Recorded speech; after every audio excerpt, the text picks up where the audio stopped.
Dungeons & Dragons: Honor Among Thieves follows a charming thief played by Chris Pine and his band of unlikely adventurers as they embark on a quest that is both epic in scope and personal to the characters. The quest provides many humorous moments and well-executed action sequences, but does it bring home the gold or just manage to steal your time?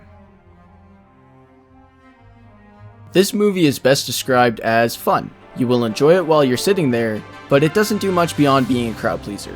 Nothing in particular is done extraordinarily well, but it's extremely competent in all its elements. Its humor to me was quite underwhelming, with a few standout bits such as the graveyard scene.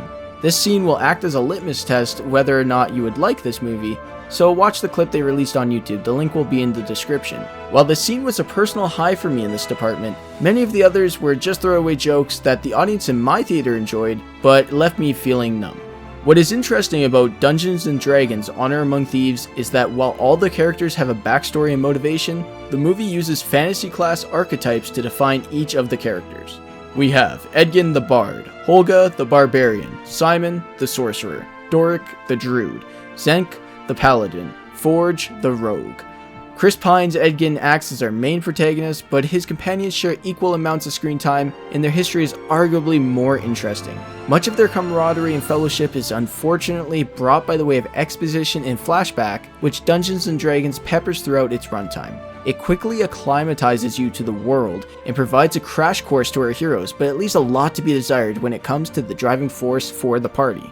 The plot centers around Edgin wanting to right the wrongs of his past, retire from his life of crime, and be a better father for his daughter Kira. I internally groaned when Honor Among Thieves presented this motivation, as it's a story we've seen time and time again. Having spent less than 5 minutes of screen time with Kira also doesn't help. By the time the absentee father plot rears its head, we've already seen more interesting set pieces and setup for potential heists the crew could take on. It's just an underdeveloped motivation I wish were either removed or developed properly.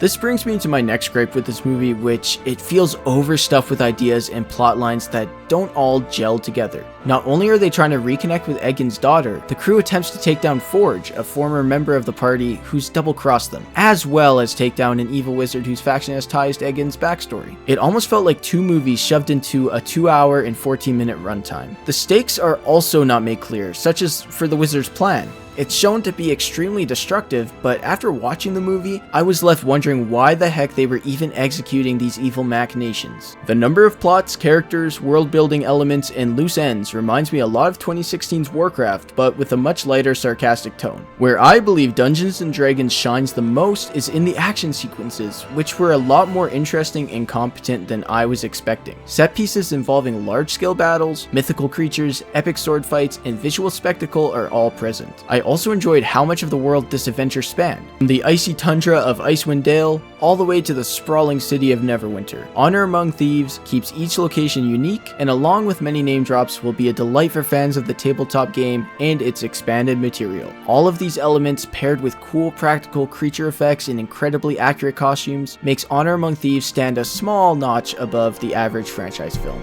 While Dungeons & Dragons: Honor Among Thieves does present great fantasy elements, fun action, and an interesting world, it ultimately suffers from boilerplate humor, juggling too many plots, and a slightly dragging runtime. I have a strong feeling that Honor Among Thieves would have worked better as a premium TV show where they could spend more time setting up all of these characters and plot lines. For all the reasons stated in this review, I'm giving Dungeons & Dragons: Honor Among Thieves a 6 out of 10. If you enjoyed the review, give us a like. If you'd like to see more, hit the subscribe button. Let us know what you thought about the movie in the comment section down below, and remember, these were just our thoughts.